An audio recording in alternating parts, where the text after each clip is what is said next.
Hi, I'm Benjamin Alaer, 18 years old, a proud working student in Kamayaan National High School.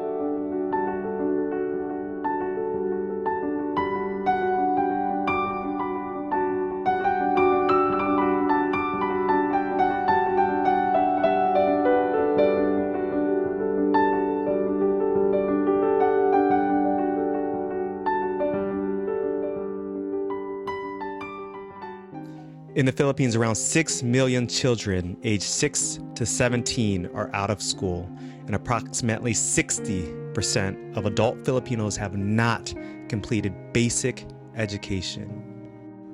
The country also has a high dropout rate, particularly among students from low-income families. Furthermore, many schools in the Philippines still lack basic facilities, and teachers shortages and lack of training continue to challenge the education system. A couple years ago, approximately 21.6% of the population in the Philippines lived below the national poverty line. This amounts to about 26 million people who struggle to meet their daily basic needs for food, shelter, and clothing.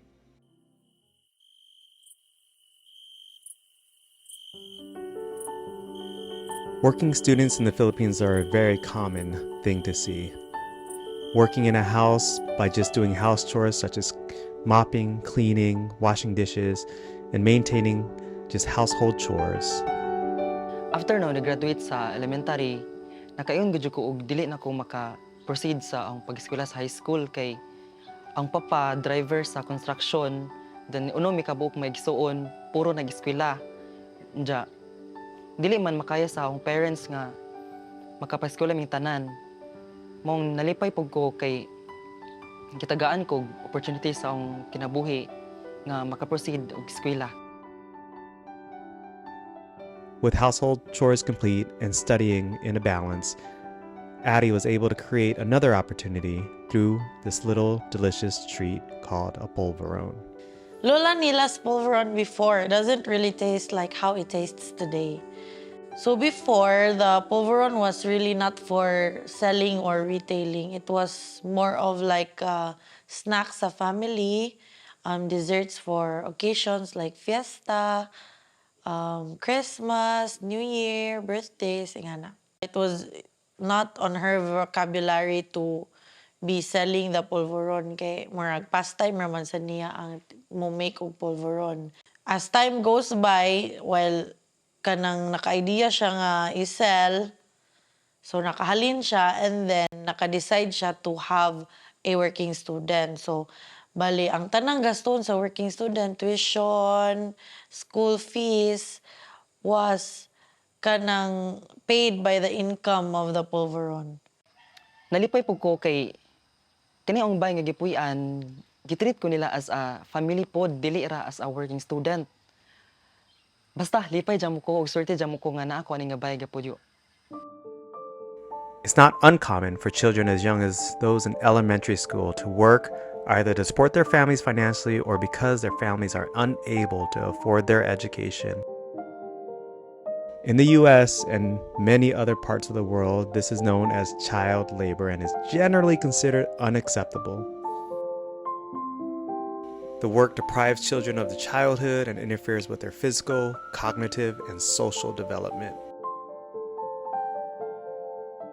This is why I can say our polvoron or Lola Nila's polvoron is sentimental and it's important because ang legacy of having a working student was also passed on from generation to generation. So together na siya hand in hand ang polvoron and ang pagpaskwela o kanang bata.